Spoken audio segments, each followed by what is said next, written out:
Have a seat on your porcelain throne. It's time to talk some shit on the Powell movement.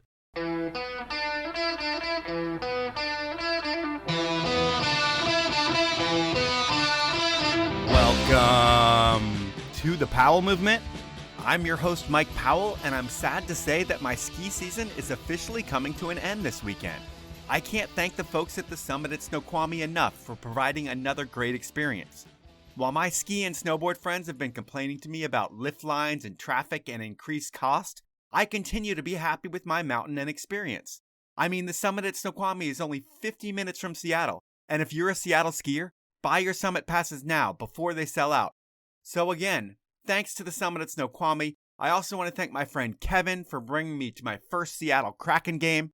I've known Kevin since I lived in Vail, and when he reached out with the ticket behind the Kraken bench, I was like, yes, let's do this. The tickets were Kevin's buddies, and he has a few seats right behind the Kraken bench, and it's an incredible experience. The game was great, the Kraken won, but the wildest part of the night was when we were leaving. The guy who took us to the game, he's a badass special forces guy that you want on your side in all situations. And yeah, he's a little loud and talks shit, but whatever, he can back it up. So we're in the bathroom taking a piss before leaving the stadium, and somehow our buddy and some dude in his stall start talking shit to each other. My guy is like, hey pal, you better shut your mouth because even though I can't see you, I know I can kick the shit out of you. The guy in the stall keeps jabbering, and when he comes out of the stall, he's like 6'3" and a monster. My guy, who I don't really know that well, continues on, and I hear more talking as I'm washing my hands. I'm making sure to stay away from all of this, as the last thing I need in my life is trouble from a fight at a hockey game. When I peer around the corner to see what's going on, my guy has the other guy on the urinal area floor and punches are flying. When the two finally get separated, the other guy stands up with his eyes split open and he's bleeding and he looks mad but defeated. Security rushes in the bathroom and does nothing at all. They were like, looks like you guys have it solved, now everyone go home. It was pretty crazy, especially because I'm never in fights. The funniest or worst part of all of this is our guy, when we're leaving the stadium, he's like, I had to have broken something. I hit him really hard. So it sucks for that guy. And the moral of the story, in my opinion, is just like at the Oscars, don't be Will Smith. People should use their words. Fighting should always be the last resort. But in this case, thank God no one got in trouble. But fighting is dumb, kids.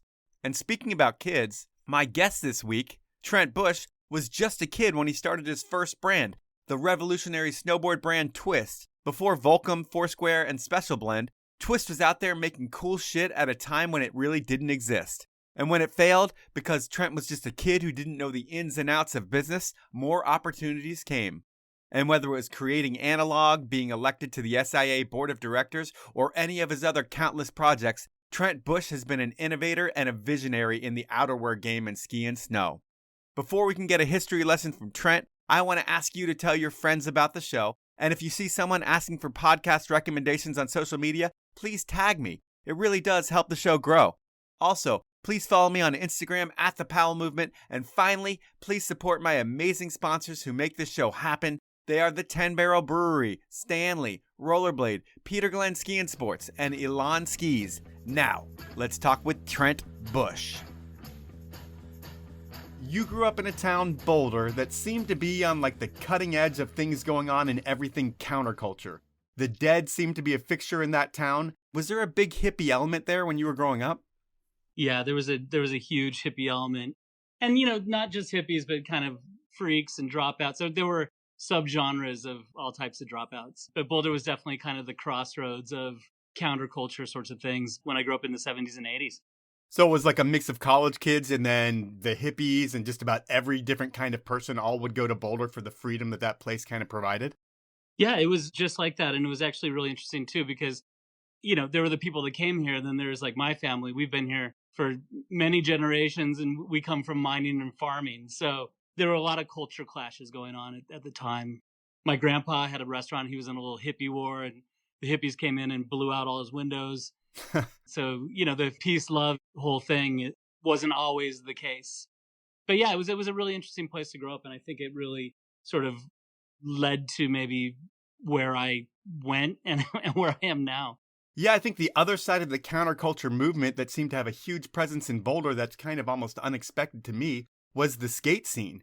You had Yeah, Kryptonics, you had Boulder boards, which meant that like Alva, Dogtown, Veriflex, they were all coming out of your town. exactly. Yeah, did this mean you had skate parks and pros coming through town when you were really young, like that first wave? Yeah, we did. We had High Roller, which was actually, I think it was maybe the only place outside of California where the Hester series would come. So there was the skate park. I mean, early concrete skate park, right? So mainly just bowls. But yeah, with Kryptonics here, like you said, boulder boards, wall boards. I mean, there was so much going on from a skateboarding perspective. It was actually pretty incredible. And I was just, kind of a kid, but we would go and do the thing, dumpster dive, when you're 12 or 13, and go and dumpster dive at Kryptonics for seconds until they figured that out and started locking the dumpster. But even a kid in my neighborhood had a Kryptonic skate shop in his bedroom because his dad worked there. So yeah, it was, for being landlocked and not part of sort of the coastal scene of skateboarding, it was really a hotbed. And that's where I just found everything I am now. It's through skateboarding, and especially some of those early days in Boulder. And you came up at like the most pivotal time in skateboarding because pre-urethane, skateboarding wasn't cool and as fun as it became once you could start gripping the streets with urethane wheels. Do you remember when urethane came into the picture and the whole sport changed? I'm not that old. Okay, just checking. That's a total joke. I probably am that old. Well, you know what? Maybe I do, because I remember when, there were like plastic wheels and stuff, but really like a good urethane. And that's the thing with Kryptonics. I mean, they came out of, I think they were making mining wheels. I don't know the exact story. I should find out, but I think they were making wheels for mining carts, and just somebody had the idea that it could be great for a skate wheel. And so, no, I honestly do remember, because the size of the wheel, especially the softness or the hardness, I guess you should say, that, that it coincided with the color of the wheel.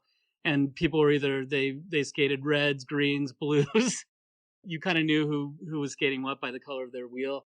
And that was a big difference maker. And actually, I did come up in the time. The first real skateboard I bought was a J Adams, a Z Flex J Adams. And that was the last of the narrow truck, narrow deck, sort of big wheel era. So maybe I wasn't there right when the urethane wheel thing happened, but I was definitely there in the bigger revolution of wider decks and, the pool revolution and that whole thing. I was definitely right here when that happened. Okay, and then one thing about the streets of Boulder back then is that when winter would roll around, before the snow started falling, they would dump sand all over the streets to create some traction for the vehicles out there. But for you and your skateboard friends, that would totally screw up everything that you guys were possibly doing. Is this around the time that you guys figured out that the Kryptonic skate decks that had P-Tech spaces would be great for sliding on snow? For sure. I mean, yeah, it was long before chemicals. I mean, maybe they would salt the roads, but there were always people, salt would wreck your car. So they literally did. They covered everything with a layer of sand in the streets. And the problem was, too, they also did the same thing on the sidewalks. And the sand didn't stay in the streets. It got on the sidewalks. It would be in the park by my house. There'd be sand all over the place. So there were so many times that, you would just be sliding out. And so you didn't have to hang it up for a whole season, but you almost did if you couldn't find a good place or somewhere kind of more indoors to skate.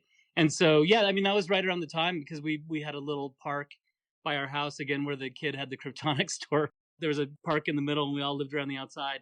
There was a little creek that ran through it. And I mean, these aren't even, I don't even know if you'd call them hills, almost little 30-foot high berms. Sure. That would lead down to this creek. And I mean, we always stood up on sleds and all of that stuff.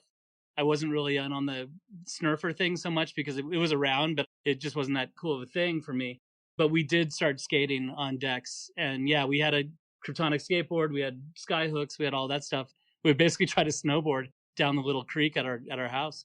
And before we talk about you seeing your first real snowboard in real life, life starts for you with outerwear. Like, some people are born into a snowboard lifestyle. Like, not many people our age, but people now, their parents may have snowboarded and then pushed them into the mountains, and they're born into snowboarding. But for you, you're born into an outerwear family. Is that a fair statement? Yeah, it's a fair statement. So out of that whole lineage of sort of the Boulder thing, I mean, long before skateboarding, there was sort of the whole outdoor thing going on. I mean, this is from the 30s and 40s kind of a situation. And so through a long chain of events, my dad was actually at a company called Frostline, which was one of the earliest sort of outdoor companies and of that ethos of the 60s and 70s of kind of do it yourself, where every house had a sewing machine in the country. People used to make their own clothes. And so by necessity, they would also make outerwear, because imported outerwear from Europe and everything was just super expensive.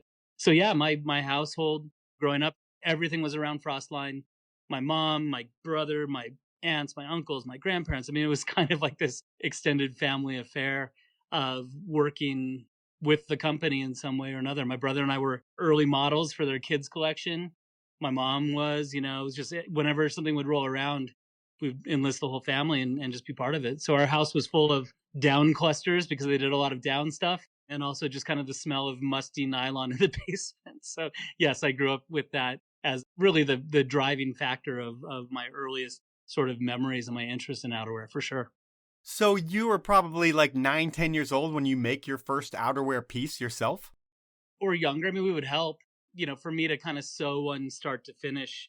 That wasn't really something I did that much. I mean, my mom did, and we would kind of work through it. But we would also like work at the warehouse sales. We'd go to the office with my dad. So the hands-on part of it, yeah, I mean, we did that a little bit, but again, we kind of left it to the experts, which was absolutely my mom. Okay. But it did lead to kind of my brother and I starting to make our own stuff later on because we knew it could be done and sort of how to do it. And in the world of technical apparel back in the late 70s, what brands were major players other than the Frost lines of the world? I mean, Frostline, Hollybar, Jerry, those were all kind of local Boulder companies that again, part of that lineage. I mean, North Face was around. Patagonia had just, I think, gotten started later in that game. I mean, it was really a precursor to a lot of the technical apparel brands that are around right now. There really weren't that many. And it was definitely more localized because, the Northwest had their scene, Colorado had theirs, California. But Frostline was definitely pretty well known throughout the entire industry and became one of those sort of precursor brands to, the North Faces and everything that happened a little bit later. But yeah, they were very early on, and there just weren't that many. And when you come from a core family like that who's all working for this brand, I would think the outdoors play a major role in your lives. And is skiing for you guys more than just resort skiing? Like, are you getting into the backcountry right away when you're a little kid? No. I mean, skiing was such a different thing back then. There was like downhill skiing, there was Nordic skiing. Backcountry skiing was not nearly as prevalent. It's really interesting thinking back to those times. I was actually up at the little local mountain on Saturday with a friend. We were just talking about what a different thing it was skiing in the 70s as opposed to now. I mean, we didn't have four-wheel drive cars. We didn't have good roads. So the access and capability to kind of even get up to the mountains was not nearly as easy as it was now. So I think the backcountry component of it, again, there really wasn't safety equipment. The downhill equipment didn't work for touring the backcountry. The skinny skis and, cross-country skiing thing didn't really work either. So there was maybe a very small subset of people who were telemarking and then, fixing their heels and going down. So very long answer to a short question. No, there wasn't that much. So I grew up just skiing at ski areas, the ones that we could get to. But even from Boulder, if you were going to go, now it's a problem because of the traffic, but back then trying to get to Breckenridge or Vail or Copper or something like that was a full day, sort of a full day affair, considering you were loading in a Pinto station wagon, not a good SUV. Right. And then outside of working at the family sweatshop, which I'll call it that, although I'm sure it's not a sweatshop, I believe your life is all about skateboarding and skiing. And do you get into the culture of both of the sports, like at a young age? Like, were you and your brother groms before groms really existed? Oh, we were such groms. It was insane. I mean, especially the skate thing. I mean, our lives revolved around the skate shop, and the skate shop at that point, we had Sidewalk Surf Shop, which is where I bought that Z-Flax, but really Bob's Toys and Hobbies was the place that had it. And I think, Fran Richards, he worked there in the early 80s. And so we would just go up and not only look at all the new stuff coming out. And this was in the era of like Sims, Dave Andrick boards and things like that. I mean, this is pre sort of Pal Peralta when that was all on the come up in the mid to late 80s. But, we'd go and we'd look at the newest magazines coming out, whatever it was. We just absorbed that culture at all times. Skiing was a little different. Ski culture was a little bit elitist, maybe. Turtlenecked and all clean cut? Yeah, and there were a lot of people, I mean, especially around here, like at Eldora, at our little ski area, there were still a lot of people skiing in jeans and the whole thing. But there was the other side, especially the bigger resorts, where it was definitely more of country club on snow sort of a situation. And that wasn't really who we were. As a family, we definitely came from a little bit more of a humble and sort of traditional outdoors sort of approach than having a ton of extra money to go to the big resorts. Okay, so if skiing is that elitist thing, is skateboarding already looked at as like the dirtbag culture? I mean, are you guys looked down upon from regular society? Has that started yet? Uh, yeah. I mean, a little bit. It was so there was that transition time of skateboarding as a sort of sidewalk surfing sort of mentality to skateboarding, right? Yep. And that was the transition, I think, where music really played a big role. You know, obviously things like Thrasher magazine and stuff like that, where skateboarding actually became a culture. And a lot of that culture that was driven out of Southern California from, you know, Zephyr and Z Boys and Dogtown and that sort of a vibe and that sort of a mentality started to take hold. And yeah, that's where I kind of, I guess, started to define who I was from an early age, because everybody sort of rebels against their parents. And my rebellion was away from backpacking and hiking and fishing and that kind of stuff and really into into skateboarding. Do you see snowboarding for the first time in a Thrasher, or is it something that you see in Boulder? I mean, because either way it could have happened. It seemed like the brands were starting to advertise in Thrasher because that's where the market was. But then you being in Boulder, I'm sure there's a vibe about snowboarding as well. Like I said, I saw snurfing and that kind of thing and probably tried one or two. There was a little local sledding hill. But again, you know, at that time I was 11 years old or whatever. And no, I didn't see it in Thrasher first. I saw it. A friend of mine, his older brother had like a Lonnie Toft, a yellow banana, one of the Sims boards. And that's the first time I saw a real snowboard. And that was probably 81, I'm guessing, like right around that time. And then everybody kind of, and when I say everybody, you know, 6 people probably Right. got snowboards, you know, and Bob's Toys and Hobbies again went from, especially with Fran there, went from skateboarding to snowboarding. And so they had snowboards. I know Jake Burton used to sell boards sort of door to door. There was a local hardware store that carried them. It was kind of crazy. I mean, there was just this sort of random mix of places that sort of took a shot on the toy. So you would see them.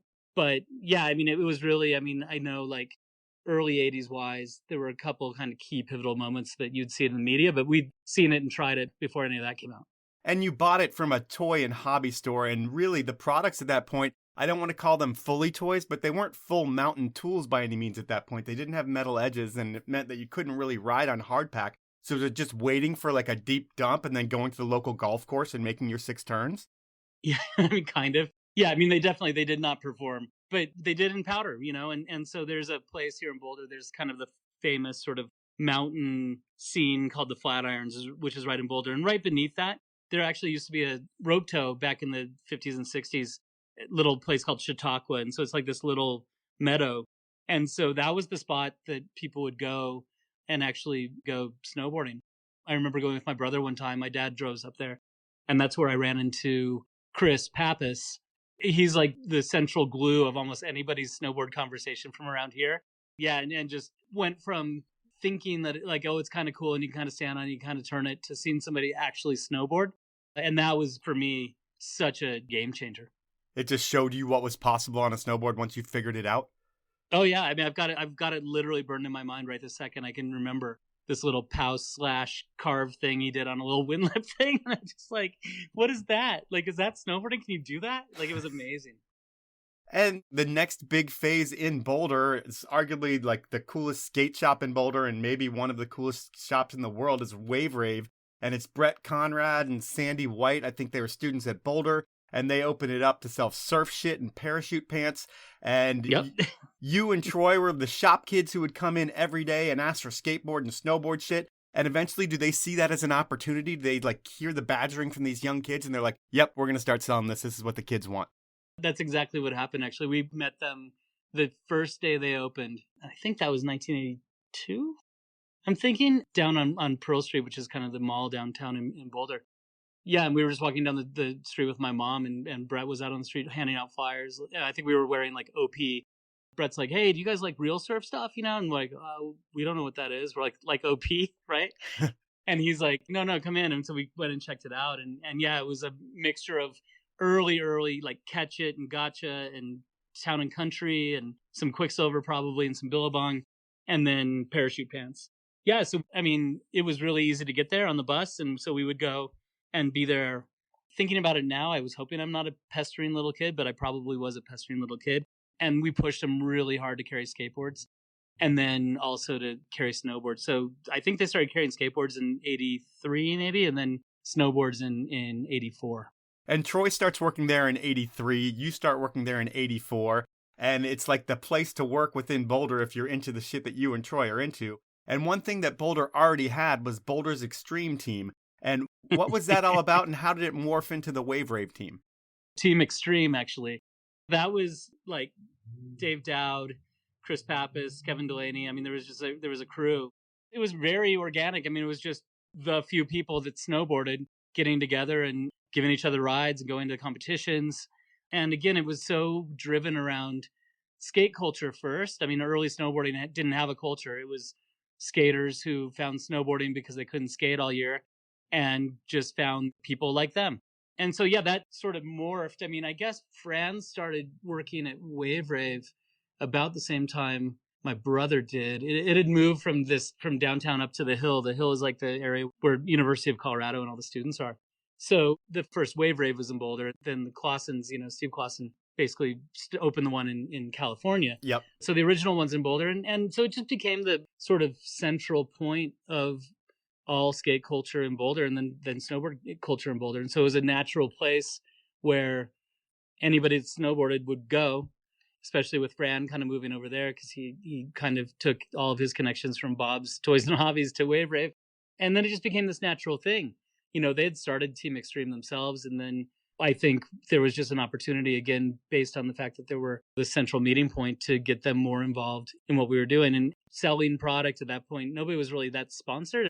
People bought product. Sims had a good local team. I know, like Tim Wendell, who was also part of that. Chris Pappas. A lot of people were on Sims, but all the other stuff, people just needed to buy it, and we were there to kind of sell it, and it just kind of happened organically. Now it's time for my first sponsor break, and the 10 Barrel Brewery, based out of Bend, Oregon, has been supporting this show for 5 years, and they support so much more in action sports. Between a world-class team of athletes and creating standalone movie projects and events, 10 Barrel really puts their money where their mouth is. And on top of that, they brew the best beer in the country. I'm a big fan of their Hazy IPA Profuse Juice and their new Pilsner, but all of their beers are fantastic and worth a taste from you. So next time you're at the store, please pick up a 6-pack of 10 Barrel to find out what I'm talking about. For more about the beers, the events, and the athletes, head on over to 10barrel.com. My next sponsor is Stanley, and they have also been supporting the show forever. And you know Stanley, they're the brand famous for making that iconic green bottle that keeps coffee hotter and water colder than anyone else. Well, Stanley still makes that iconic bottle, but they also have everything you could possibly need for your camping adventure this summer. And I'm going to get you the best deal possible out there on all Stanley products. What you need to do to get 30% off all of your Stanley order is head on over to stanley1913.com. Pick out all the items you need and then some. I highly recommend the pint glasses and the water bottles. And when you check out, enter the code DRINKFAST. That's all lowercase and all one word, and you will save that 30%. My final sponsor this round is Rollerblade. And if you're a skier, your ski legs should be in great shape right now. And ski muscles are the hardest to build. The only way I found to keep them year-round and eliminate getting back into shape once the snow starts falling again is through inline skating. And Rollerblade not only invented the sport, they make the best products on the planet. On top of that, their award-winning Skate to Ski program in the App Store is all you need to keep those ski legs strong. So to find out more about the app, just head on over to the App Store, search for Skate to Ski, and download the app. Or head on over to rollerblade.com to find out all about their amazing products. Those are my sponsors. Now let's jump back into the podcast. The shop was really influential. We're still talking about it today. But I think the cool thing with a lot of the players in that shop is they went on to do other things that were so big in snow and beyond. I guess it all starts with Brett Conrad's brother, Chip Wilson. He started Lululemon, right? Yeah, no, exactly. Because, he had West Beach, obviously, Yep. in Canada, which was a huge, huge deal. But at the same time, Brett was starting Wave Rave, and they're brothers, yeah. And it was really interesting because I've known Chip then since I was a kid, literally, too. It was such a different time because there was no internet, obviously.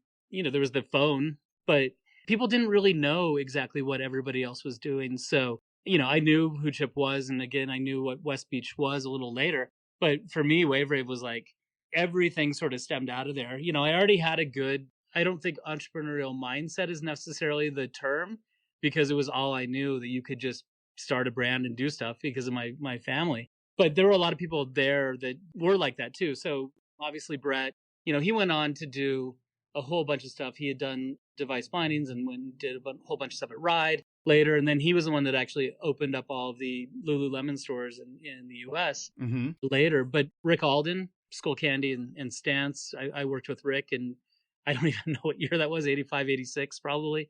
So I've known him forever. Fran, of course, went and did all kinds of stuff in skate and snow through Transworld and all the other things he's done. I mean, there were just, you name it, there was a list of people who went on to really interesting things in the industry. I mean, Tim Wendell, Trey Cook, all these guys between media and camps. I know, I'm and not everything. even naming enough people, but yeah, of course, yeah. Like everybody that was there who stayed within the industry went on to shape the future of snow sports, it seemed like, or different brands within snow sports, which is pretty cool because for a bunch of dirtbag skate kids, I mean, you guys end up dropping out of high school, I feel like, to be able to have all the things that you've done over the years come from this little skate shop. It's pretty incredible. Yeah, and just for the record, I did finish high school just barely. Okay. But I did drop out of college. And again, looking back at it, it's one of those things. At the time, was it cool? Yeah, it was cool. But you didn't necessarily know what everybody was going to have in front of them. All we had was just what we had at the time. And for every good piece of it and every good part of it, there were downsides, and those were my opportunities and my brother's opportunities to kind of look at what was going on. And that's when we started to get ideas of, this is super rad, but we're maybe a little different. We were just a little younger than everybody else. They had their scene. We were in on it, but we also had our own thing going that we ended up kind of spinning out later. You being younger, it created the opportunity for you to travel around with all these super pros at the time, although it's a small sport, so no one's looking at it like they're super pros by any means. But we talk about a lot of these guys now with reverence, but back then they were just dudes who were riding their snowboards.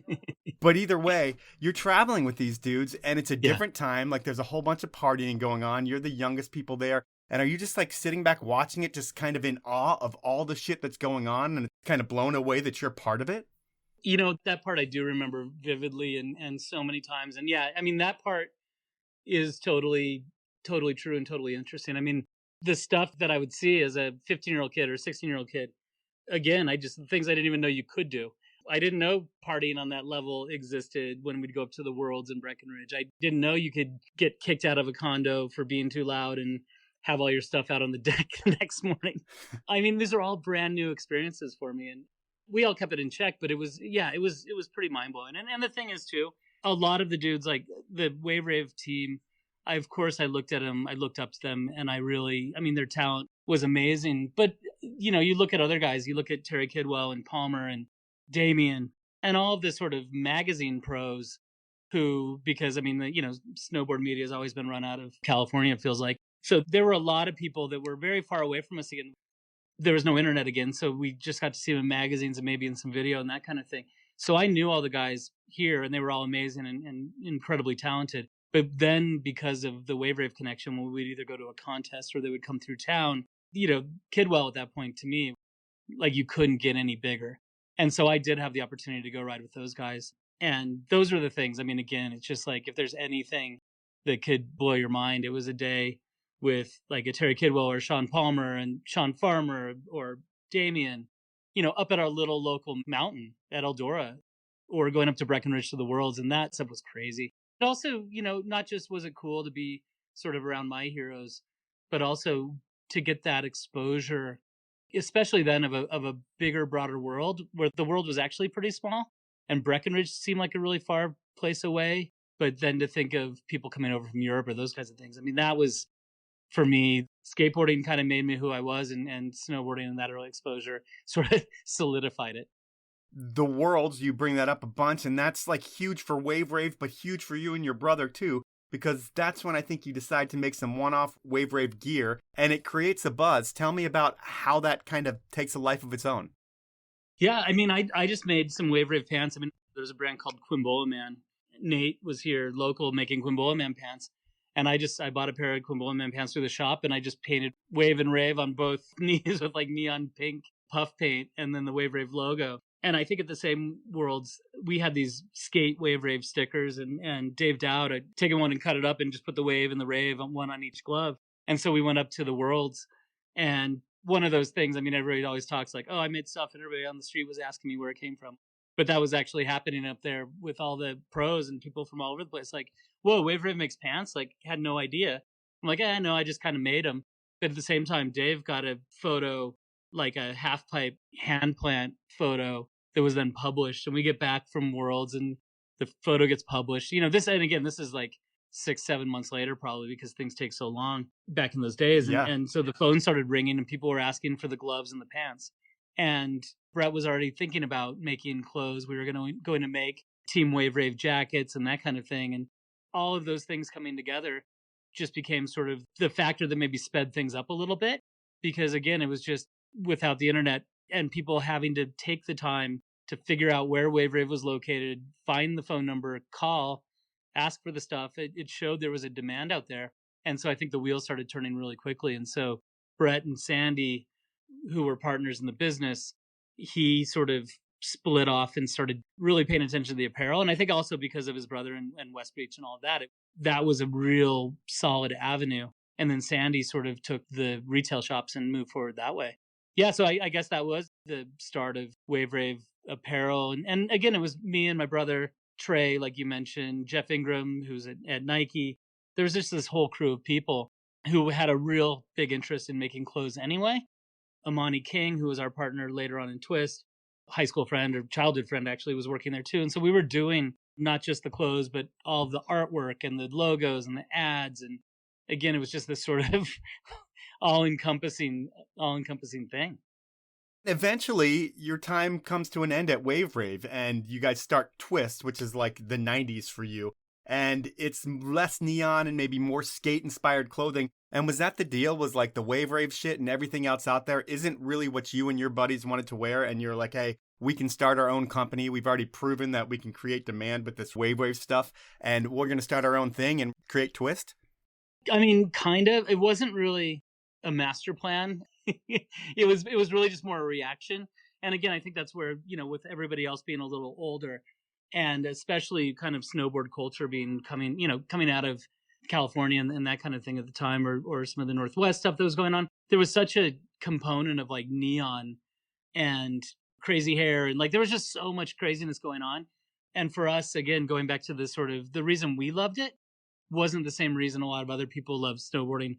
And our path was different. You know, our path was 100% skateboarding, where some of the other paths, you know, there was a surf culture component. There were all kinds of different things. And that wasn't my experience. And so as the kind of older crew and some of the companies drifted towards bigger, broader distribution and what that entailed in neon and just all the things that weren't that great at the time, we're just like, could we just get pants that aren't neon green? You know, and do we have to make headbands? You know, things like that. And again, this is no stab on anybody. It was just the time and the culture. You're like the anti-Damian Sanders. Well, no, I definitely not the anti-Damian Sanders, because Damian's a super great dude and an amazing rider. I'm just saying that style of clothing and colors. The style, and it wasn't just Damian. There were all kinds of people. He's the easiest one to come to mind. Sure. I respect the hell out of him and his riding. But again, it was just a different time, and that wasn't really our thing. We wanted to skateboard on snow, as opposed to, again, sort of maybe surf or ski background that was coming in. It's really crazy back then because you could just make clothes locally, especially with all the outdoor and ski stuff going on in Boulder. There were factories. There was a factory downtown Boulder where we made some of our first stuff. So we just took the roll ends of the Wave Rave stuff. We just didn't get the neon, because you'd buy fabric in Denver. They would make it there. They would dye it. And so they'd have all these roll ends.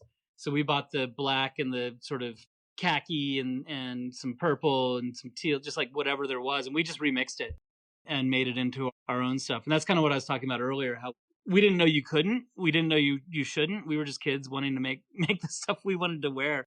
So again, no huge master plan, just necessity of wanting to sort of take snowboarding in the direction we wanted to, just for us. And that's kind of how it started. And you guys are so young at this point. I mean, I think you're out of high school, you know, maybe you're freshman or sophomore in college at this point. How do you come up with the money to create clothing? Because none of this stuff is cheap when you're trying to build stuff in more than 5 and 10 units. And do you guys have like a source of investors, or is it just like you guys scraping together everything you have and we'll get this one run? Scraping together everything. And actually, you know what, it's funny. When Twist started, I was in high school. My brother had just graduated and Amani had just graduated because they're the same age. And we had a screen printing press. And we would print Grateful Dead t-shirts for people when the Dead was coming through, and sorority and frat t-shirts and stuff like that, to actually get the money to do it. And quite honestly, back then we were just making 5 and 10 of something, and we would use the money from the screen printing stuff and then just buy the fabric and make it, and try to sell it for more. And we would sell it at Wave Rave. I mean, again, like, I don't want it to come across that there was any bad blood or any sort of feud or any sort of bad breakup. I mean, I was 18 years old. We were super good friends with Brett and Sandy. It was just, again, we wanted to do our own thing. And they really encouraged it. They thought it was cool that we were doing this stuff that we were doing, and sold the goods for us. So it was actually a really helpful situation. So that's how we did it. And then as we sort of moved forward, it was just kind of a make it and sell it. You know, if there's a card table in front of the Wave Rave store on a weekend, we'd be up there literally selling things to college students walking by. But then it did get a little more serious. We went to SIA, either 90 or 91. I think it was 91. And did the show and shared that with 4 other brands in our booth in a little 10 by 10. And everybody just had a wall or a card table in the front, and kind of tried to grab people in there and sell our stuff. And so that did become a big problem because we ended up getting orders. And that's when we figured out we didn't have any money to make it happen. And that starts the whole sort of, you know, the beginning of the end of Twist, because we were very unsophisticated. We were just kids. We ended up doing what everybody did in the 90s and getting the huge order from Japan and going global and the whole thing. And then it was just a beg, borrow, steal situation to try to keep up with the demand. But in the earliest days, it was just family friends who thought what we were doing was cool, because there was no industry, so to speak. There was the ski industry here in Colorado, but it was definitely, again, it was more established, and again, still more of the cultural side. People didn't understand snowboarding and they didn't really like it. So we kind of had most of the odds stacked against us.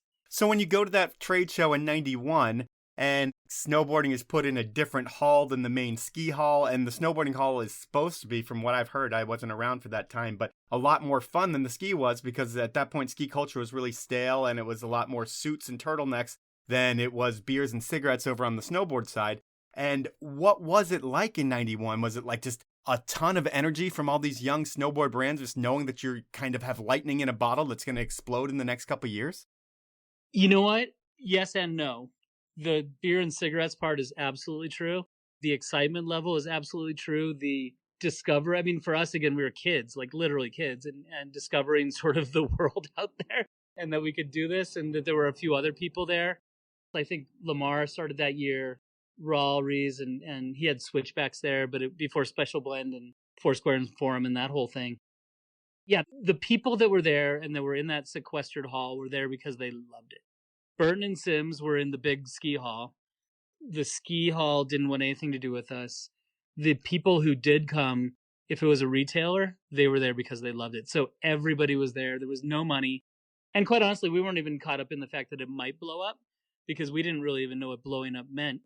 But everybody was there because they loved it. If a retailer showed up, it's because they were really out on a limb and way far ahead trying to make a living in snowboarding and skateboarding. So yeah, the sort of all in it together mentality, and then just the all out, knock down, drag out 24-hour day party was absolutely true. And I totally miss that. With Twist, you were talking about the brands that were there and the retailers that were there and buying, they were ahead of the curve. And I look at Twist was ahead of the curve as well in terms of just the way that you put together the brand. I mean, you have you and your brother, but then, you know, when you bring in people to work with, it's like you bring in Justin Hoisnick, who's famous for Absinthe, and he was like doing a lot of snowboarder stuff at that time. You've got Evan Hecox, who's known for chocolate skateboards, and he's your artist. Yep. With those dudes, it's like you're bringing the media onslaught with like magazines and videos and art to the mountains. And are you thinking we're just taking the skate mentality and the skate blueprint and we're just putting it to snow? It's not like we're reinventing the wheel here? Yeah, I mean, we're doing exactly what we thought you did. And I think that was the difference for us, at least.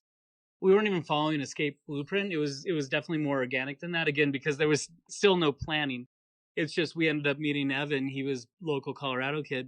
Before chocolate or any of that, Justin had just kind of rolled into Boulder. He was doing calendars and photography at the time.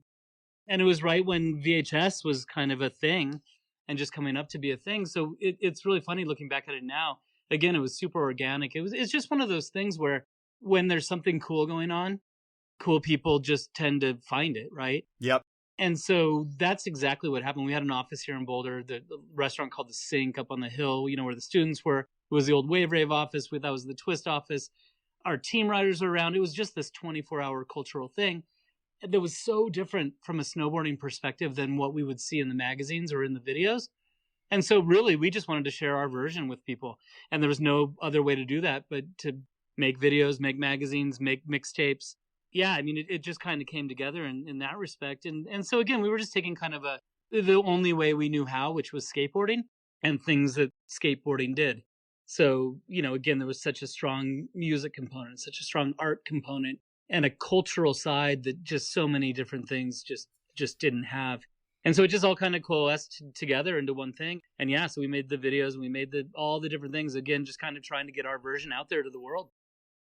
It's time for sponsor break number 2, and while ski season is winding down, I can't thank Elan Skis enough for the amazing product this year. My ripsticks have made me a better skier, and I haven't had as much fun on skis since I made the switch to Elan. There's something to be said about the quality of the build, and next time you head to your local ski shop, examine the skis on the wall and then look at the Elans. You can see the difference in the build and the quality of the build, and when you get them on snow, well, they ski that much better than the other products on the wall. I highly encourage everyone to demo a pair of Elan, as I know once you try them, you will understand the cult-like following that the brand has been building the past few years. To find out more about the skis, head on over to elanskis.com. My final sponsor is Peter Glenn Ski and Sports. Peter Glenn is your one-stop shop for all things winter. But now that spring is here and summer is right around the corner, Peter Glenn has all you need for camping, hiking, wakeboarding, inline skating, and more. They have all the brands, all the products, and all the deals. But if you find a better deal from a reputable retailer, Peter Glenn will price match it. So do me a favor. Before you buy something from someone else, check out Peter Glenn's pricing too. Usually it's better, and if they aren't, like I said, they will price match. And know that Peter Glenn isn't the typical industry giant looking to expand and take over. They are here to serve you like they have for over 70 years.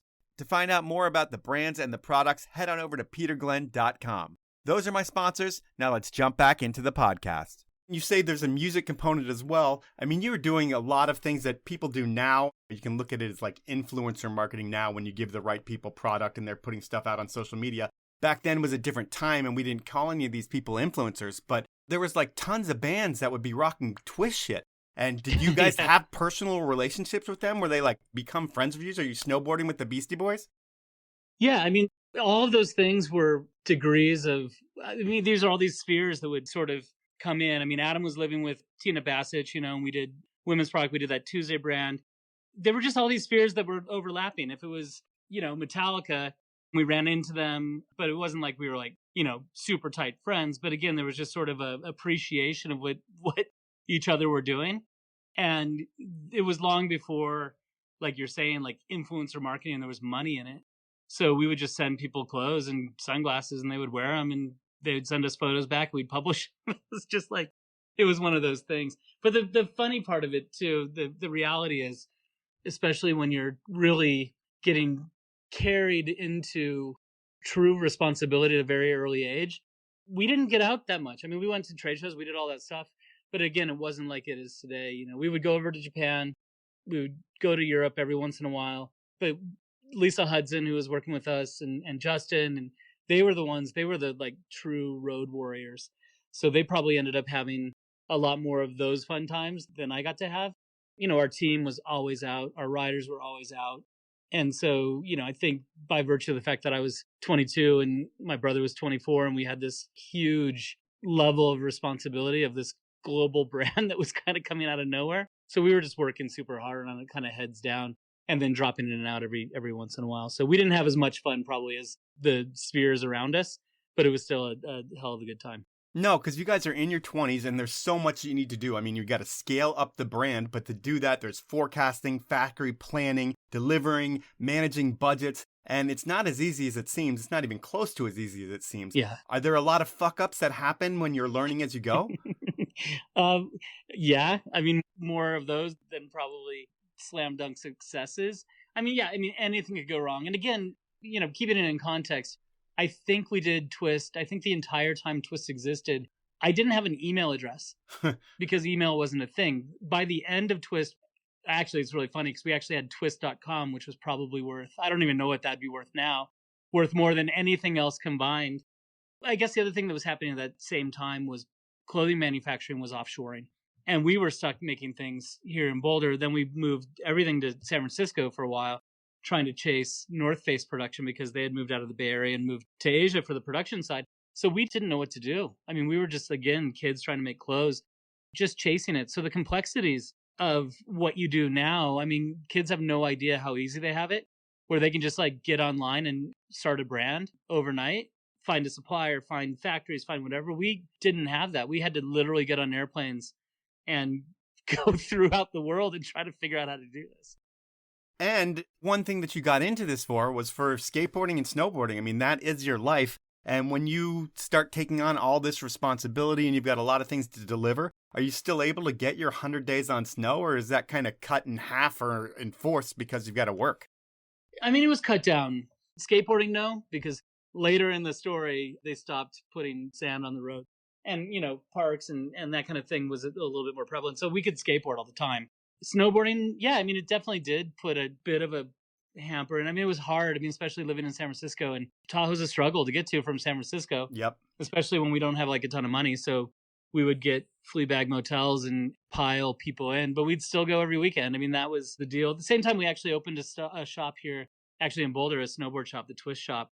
And I ended up moving back and kind of flying back and forth and living as much in Colorado as I could. Again, because at the end of the day, I'm just diehard lover of skateboarding and snowboarding. And so to be away from that wasn't something that I was willing to do. And it's funny because we joke about it all the time. But Twist was, this will come across as a brag or a claim or something, but it's just the reality. I mean, we were around before like Volcom. We were around before Special Blend and all those things. So there weren't a lot of people doing this thing. I think if we had moved to Southern California at that point, we probably would have, I maybe would still even be doing Twist, or we would have probably cashed out at some point. But again, we made decisions based on the love for it more so than maybe the opportunity, which is why we moved to San Francisco instead of to Southern California. It's just, we loved it so much. We wanted to be near, you know, a little bit more of what we considered to be the scene and the kind of mountains we were used to. And you're making the decisions based on what you think is right because you guys are crushing it. I mean, Burton is always going to be number one, it seems like, in a lot of these categories in snowboard. And I think that's been the case since the sport has started to become a big consumer product.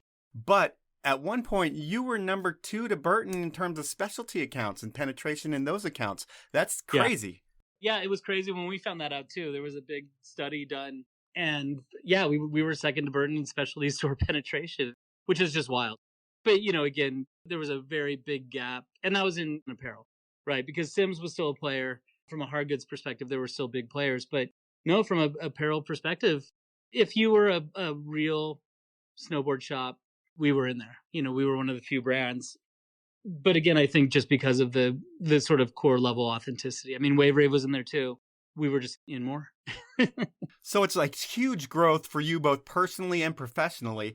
And at this point, you end up as the youngest member ever to be elected to the SAA's board of directors. So it's you and Jake Burton fighting for snowboarding in a sea of skiers. What are those meetings like? Oh my God. I mean, this is stuff I haven't thought about in a long time, but it was pretty incredible. And again, I didn't know what a board of directors was. I was just very vocal and really trying to be a mouthpiece for snowboarding within SIA, because at the time SIA was, you know, the thing in skiing and snowboarding as far as being able to show your goods and sell them. If you ask them, they still think they are. Again, it was a different time because now there's Elastic and internet and all the things that are digital tools and maybe different time frames and that kind of thing. But from a pure being able to sell people goods, you know, if you didn't show up at SIA, there was no other way for people to see your stuff, because that was the place where everybody came to come see it, and ISPO in Europe.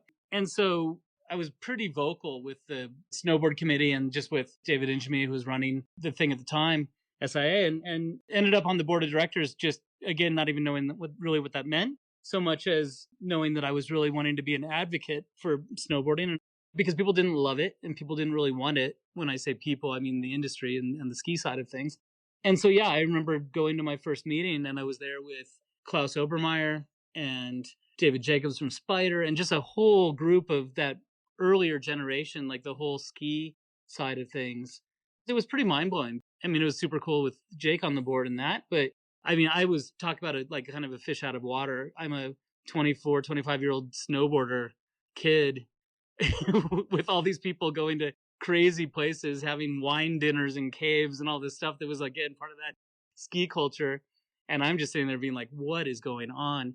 But it was funny. I sort of remember the arguments and the conversations, and there was a vocal component of ski that kind of represented the next generation of ski brands, and there was the old guard. And I just sat there the whole time, just probably putting my foot in my mouth, just trying to advocate for snowboarding, and especially for all the brands that really didn't have a voice at the table. Burton had a sizable voice for the bigger brands, but there was nobody representing just the super grassroots little brands. There were hundreds of them at SIA at the time, and nobody had a voice. So that was your role there. And then on the side of product categories that you guys are running, a couple years before that, in 93, you guys launched sunglasses. How do you even get into play in that? Is that something that you guys decided that you wanted as a product category? Did someone come to you with a pitch like, hey, we can get you these molds and we'll make glasses? Or what made you want to get out of your core competency and get into sunglasses? It was just opportunity. It was actually Fran Richards. Again, he had gotten to know people at Bosch and Lomb, and they had a subsidiary called Outlook Eyewear here. And it's actually like, it's where Vail Resorts now is based, like in Broomfield in Colorado. So people who don't know, it's a 10-minute drive from Boulder. And snowboarding was hot shit at the time. This was like, Arnett was just starting. Black Flies had just started. I mean, so sunglasses was just like kind of that next thing, because before that, it was just like Varney and brands like that. And so it was just, again, Fran coming to us, just being like, hey, I know these people at Outlook, and telling Outlook, hey, I know these guys in Boulder who do a great job, and just put us together. And so, again, it was just organic thing, opportunity, no big plan. It just sort of happened. And I think they came to our office. They saw what Evan was doing with artwork, what Justin was doing with media and photography. And they're just like, holy shit, this is pretty cool. And it's so authentic to something that's blowing up. And they were way more astute from a business perspective than we were. And they just saw the whole package we had, and thought that they could sort of help us to create an eyewear line. And it was really just a license deal where we licensed them the name, but we wouldn't have it if we didn't have kind of full, complete creative control. And so that's what we did. Again, no big master plan. It was just like, probably over a pitcher of beer one night, Fran's like, hey, I have this opportunity. You want to look at it? And we're like, yeah, let's just do it. So you've got the sunglass thing rolling. Production is about to move to the Bay Area, but I think that all falls through. I think you're maybe not able to fill those factories to capacity. No, not even close. So something happens that puts you in LA, and you're making clothing out of the garment district, I'm guessing, and you're living at Chateau Marmont. I can't even say it. It sounds really expensive. How does this whole thing happen? Oh, man. So a friend of ours, Doug Williams, who's still a great friend to this day, and we actually work on some little projects together. He was from Colorado. He was in Boulder. He got to know us. He was just another extension of people that we were with. Yeah, we moved to San Francisco to try to fill some of the North Face factories.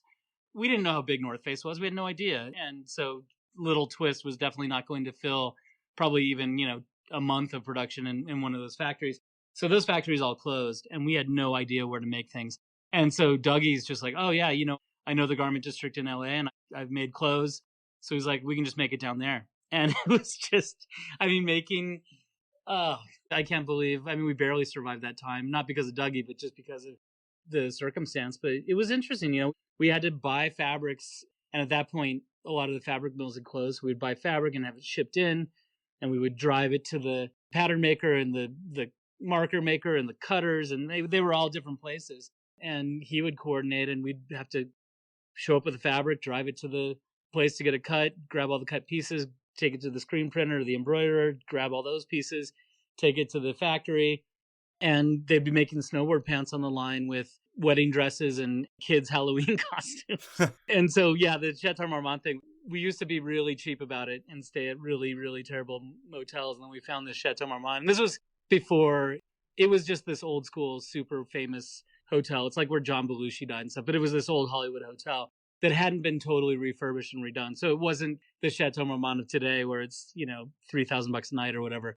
And it was just all part of it because we all lived in San Francisco. We had nowhere to stay in LA, and we just ended up, yeah, I mean, it was just again part of the cultural part of it. We just kind of fell in love with Sunset and that whole area, and it was just a really great place to sort of call home as much as we could. Was that the rock star moment of Twist?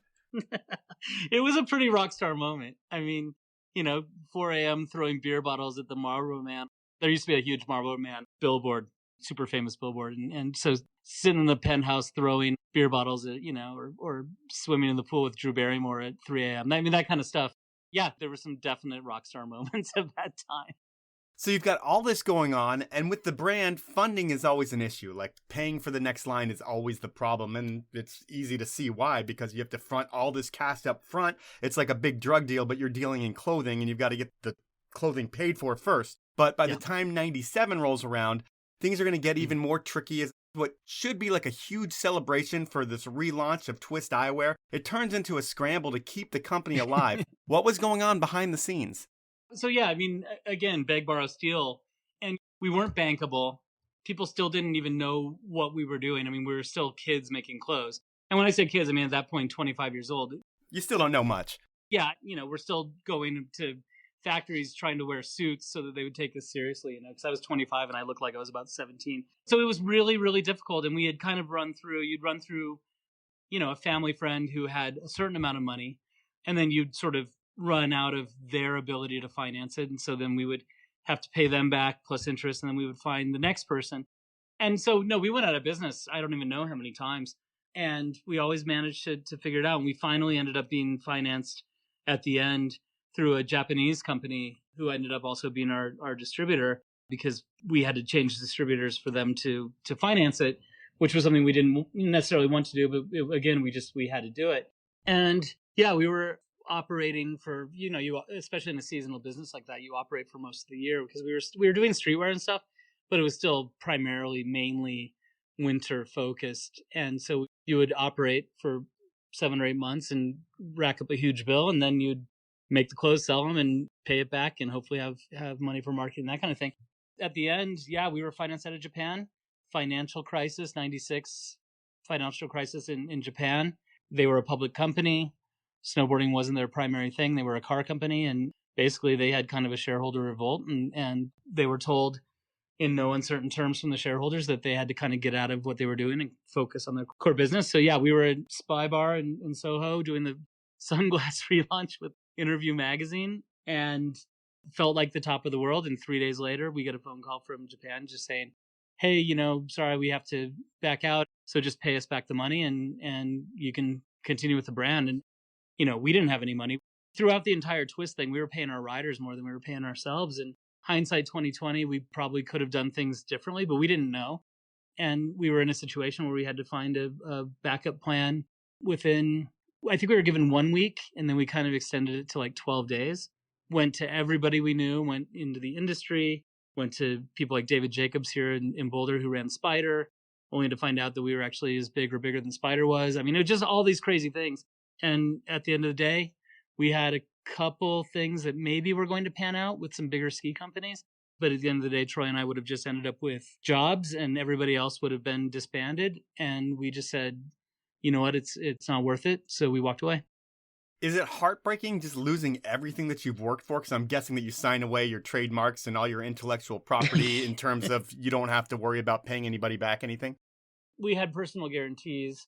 It was millions of dollars. And yeah, it was heartbreaking. We ended up trading the trademarks. Even in the personal guarantees, we had never guaranteed the trademarks. So we gave back the trademarks, or let them have them in exchange to let us out of our personal guarantees. And that's the thing, like even with twist.com, at that point, I don't even know what URLs we're going for, but, single syllable 5-word URLs like twist.com probably were tens of millions of dollars. And I think they let it expire. Quite honestly, they ended up with everything.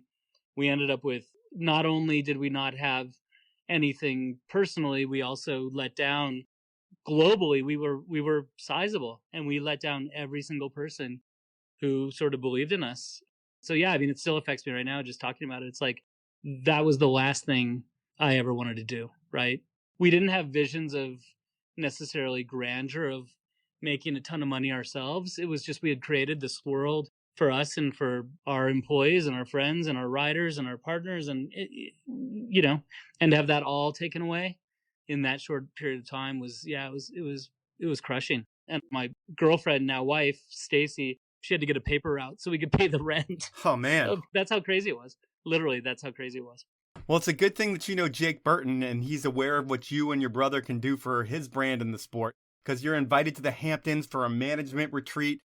How does that turn into you and Troy landing positions as their creative managers over there at Burton? You know the story as well as I do now. It's just that I got to know him through the board of directors. And, I think Burton always had, when I say Burton, not Jake, but the company itself always had tabs on us. They were part of snowboarding, a little different part of it. I mean, in a much bigger sense, and also, again, very East Coast centric from a brand perspective. But they saw what we were doing, and they knew we were right behind him in specialty stores. So they knew we were doing something right. I think if you look at a lot of the media and some of the directions that came out of Burton, even in the years we were doing Twist, Justin, we couldn't pay for everybody. And so Justin was a staff photographer at Snowboard, and, he would go do a Burton shoot, that kind of thing. If you look at like the J1 ad where he's sliding a log with a cigarette in his mouth, like that kind of stuff. It was basically Twist just in Burton's skin, because it was Justin and it was the whole mentality of everything that was going on with what we were doing. So yeah, they knew who we were. They knew what we were doing. I knew Jake personally. And actually Bruno Musso, who's a super good friend, he was working at the Twist shop, but he went to be one of the team managers at Burton, had called and just said, "Hey, is Twist really over?" We're like, "Yeah." And he's like, "Okay." And then we get a call from Jake to see if we wanted to go and meet him and talk through it. So apparently they liked what we were doing and kind of gave us a shot to come in and basically manage creative and design and all of that for the entire soft goods lines. It even touched on bags, but anything that wasn't a snowboard boot or binding, we came in and started to sort of head up that program. One of the first things I think that you guys do that you're proud of is create analog. Is that just in revolt to you not liking what Burton's doing already and they're not going to change? So you're like, hey, we'll create this analog shit and that'll be Twist Part 2? Kind of. It wasn't quite so, hey, we don't like what you're doing. It was more, hey, there's this whole other part of snowboarding that you're really not touching, right? Because Burton was, you said it, and they're the world's biggest snowboard brand. And so part of that, for the most part, a whole different level of distribution. It's a whole different product mix because, again, they were looking global. And if you're looking at maybe like Europe at the time, Europe was primarily alpine snowboard driven.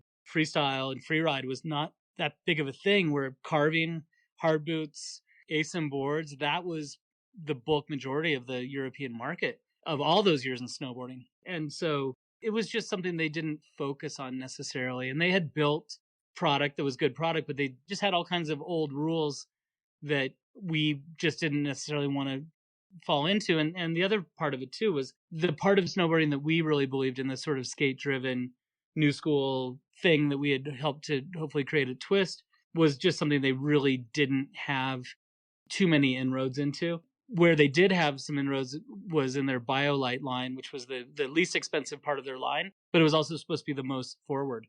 And so those two things didn't really line up. And so we were just talking with some of the riders, Jeffy Anderson, Jason Brown, Chris Brown, a crew of riders who were more new school. Your type of rider?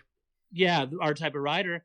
They liked what we did at Twist. And so we just thought, why do we have all these rules within Burton? Why do we have BioLite and Trilite and Trilite AK and Universe and all these different, Tempest, all these brand extensions, but they're all in a box and they're all governed by rules. Why can't we make a Gore-Tex jacket that's cool, right? And again, not that the Trilite AK stuff wasn't cool, but it was very streamlined and simple and driven by Craig Kelly. The rail guys didn't want to wear it?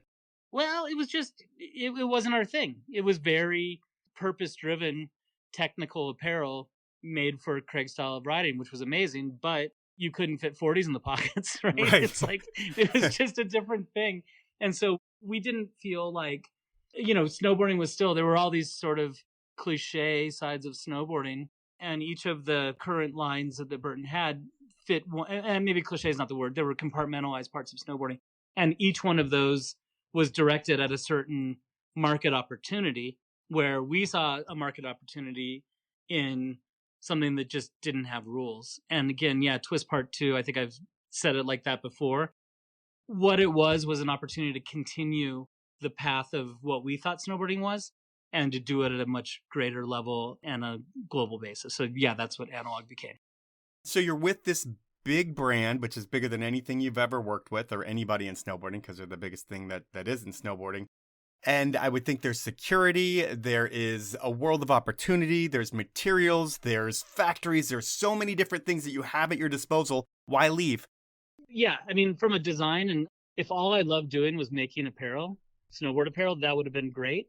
But the thing that we fell in love with, and probably pretty apparent through this conversation, it's the cultural side, right? Like snowboarding's amazing and it's fun, but it's skate culture mentality. It's like, what about the other 18 hours of the day that you're not actually snowboarding? And what had happened with Burton is we were so focused on just on design and materials and, and innovation and that kind of thing and product, but we didn't get to do the other stuff. I mean, Burton was a big company with marketing and sales. And the thing I just fell in love with at Twist was the people that were in it and the reason they were in it. They were in it because they absolutely loved snowboarding and sort of did everything they could to revolve around that every day. And you'd know every shop owner's name. You would know everybody in the industry. You knew all that. And when we got to Burton, we were just focused on product design and creation. And so we didn't touch sales. We didn't touch marketing. We went on trips with the team, but we didn't live with them 24 hours a day.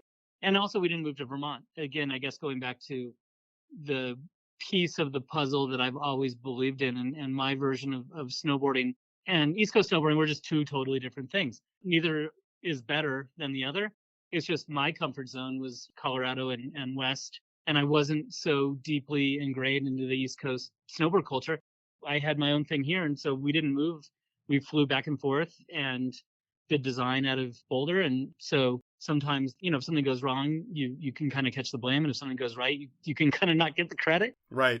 Long sort of convoluted answer, but for the most part, it was just, I think I was too far away and Troy, we were both too far away from the things that we love the most. And I think, learned a big lesson in that the things that we learned the most wasn't just making clothes. It was in the whole, not the part.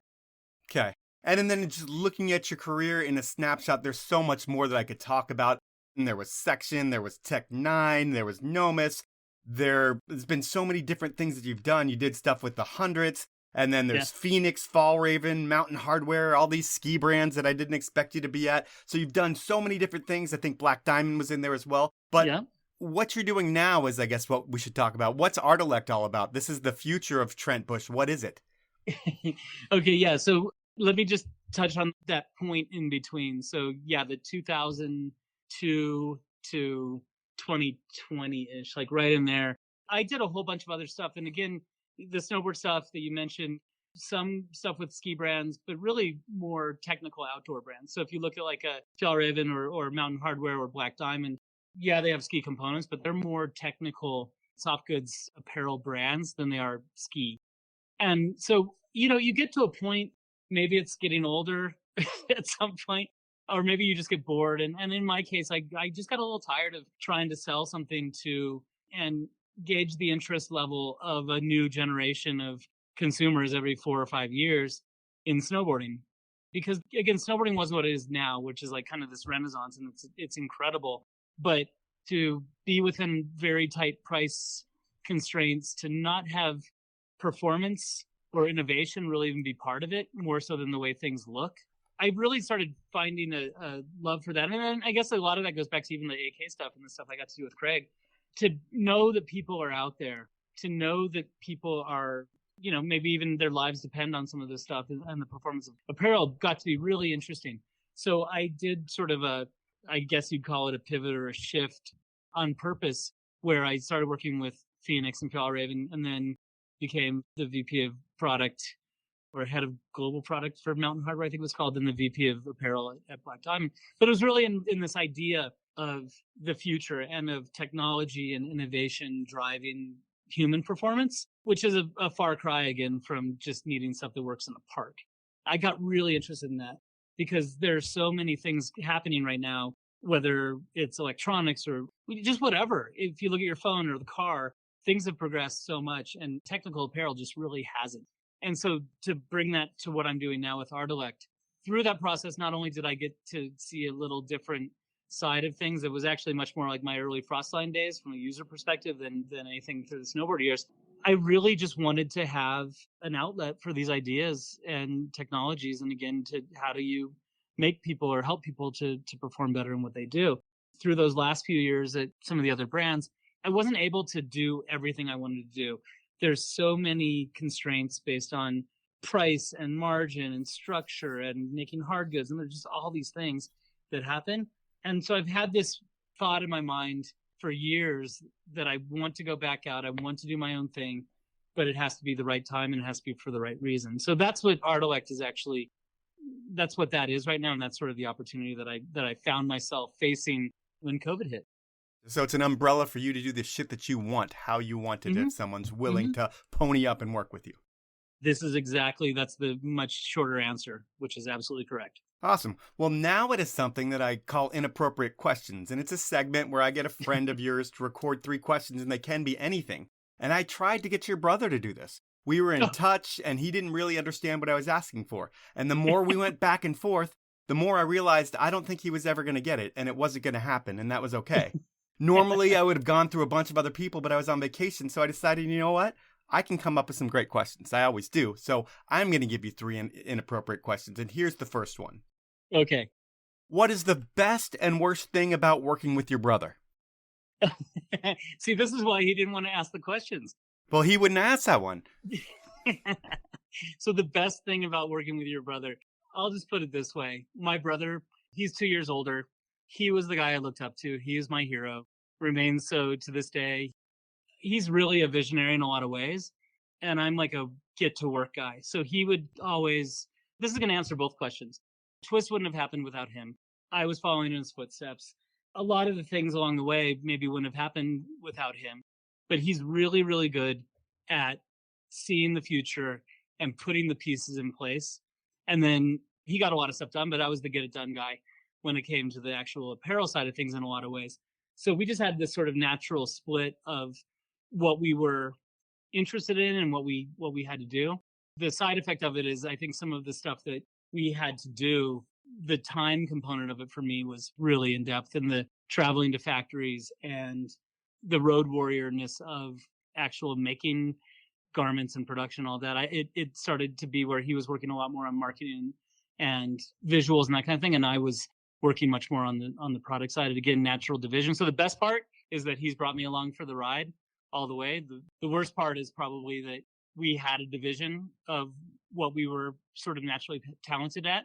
And the side that I took was the side that ended up in China and Asia a lot. Not that I didn't love it, but I think we had 2 slightly different experiences through the years. Part 2 of this question, have you guys ever had fights in the creative process where it's more than just like, hey, you're a dick? like physical fights? Yeah.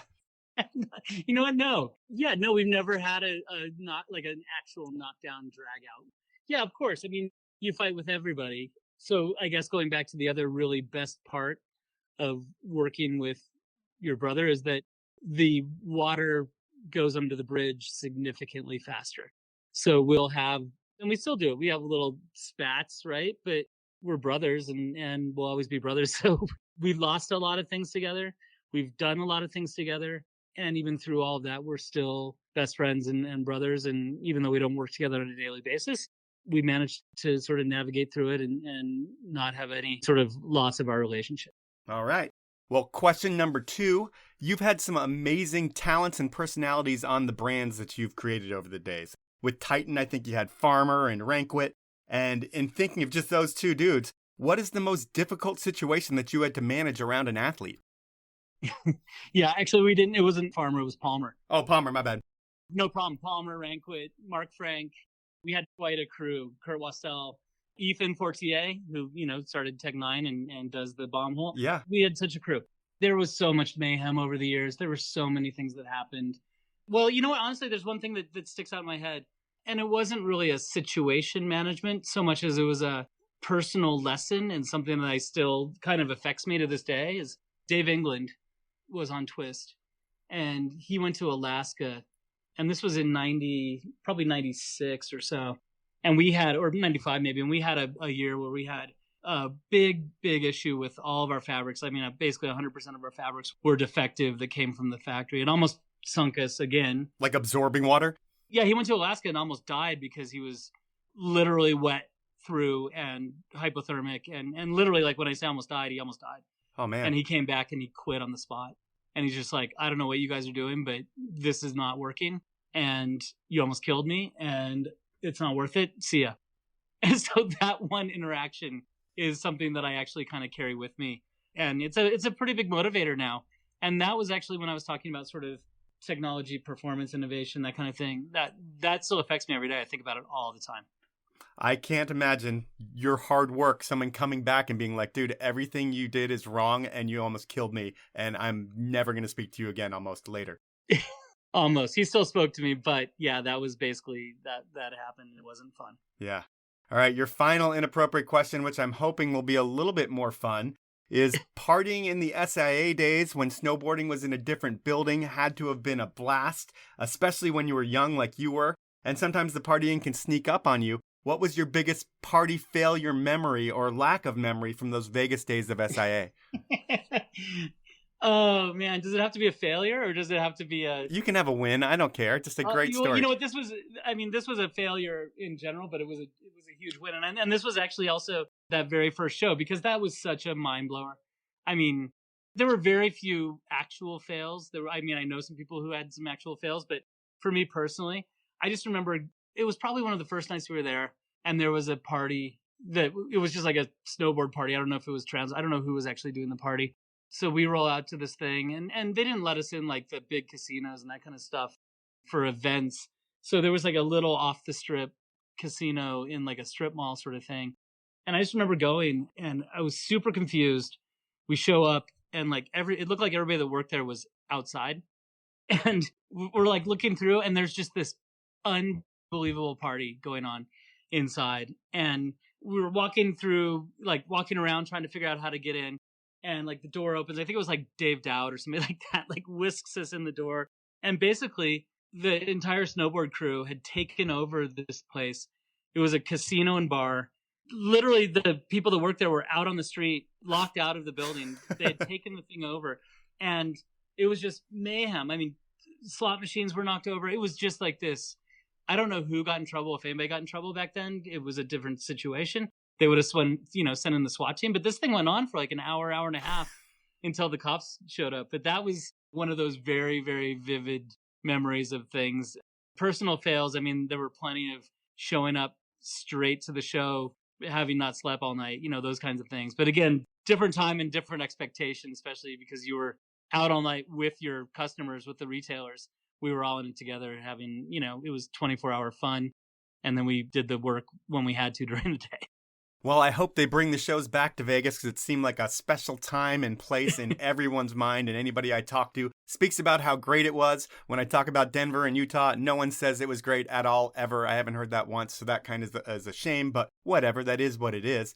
That is our inappropriate question segment and our podcast, and you were the first person I've really had that was born into snowboarding, given you were born into ski technical apparel, but Yeah. You were born into creating something in snowboarding. And it's like you took all the tools that your family gave you and then your passion that you and your brother had, and you spun a whole career out of it where it's like you in snow are, one of the most visionary designers that has ever been in snow. And it's a tribute to you always sticking to your guns and following your passion and not staying at a brand when they were too big or didn't want to listen to what you wanted to do. You wanted to go just follow your own path eventually, and that's where you are now with Artelex. So I think it's a tribute to all that you've learned along the way, and now you know exactly where you want to go, and I thank you for your time. It's an awesome story. Well, that was a very nice way to close. The only thing I would say is I feel as privileged to be there for it. And I think also when you look back on it, it looks like it's visionary and the whole thing. But at the same time, it was just doing what I know. And, if there's any takeaway from anybody listening to this, it's just that is what you can do, right? There really are no rules. And it's just if you love something enough, you can find a way to make it work. So that was time with Trent Bush. And I love stories like this. I mean, Trent was just a kid with no idea how the world worked when he started Twist. And when they started to take over, he still was flying by the seat of his pants. That was a time when there truly were no rules in his professional life. And while that's fun, it doesn't always work out. And it's a bummer that Trent has nothing to show for that time at Twist other than the experience he gained. But that experience is what made Trent's world keep going. And through time, he's worked and innovated for almost all the important brands in technical outerwear. Does that make Trent an outerwear nerd? Maybe. But he has also always had his finger on what was cool in snow and skate, and that knowledge helps cancel out any nerdiness that Trent Bush has. That's the show. At this point, I want to ask you to review me on whatever platform you listen to me on. If I read your review on the show, I'll send you a custom Powell Movement beanie. But no, the reviews must be interesting if I'm going to read them on the podcast. Finally, I want to thank you for listening, ask you to please subscribe wherever you listen, and support the incredible brands that make this show happen. They are the 10 Barrel Brewery, Stanley, Rollerblade, Peter Glenn Ski and Sports, and Elon Skis. Have a great week, everyone.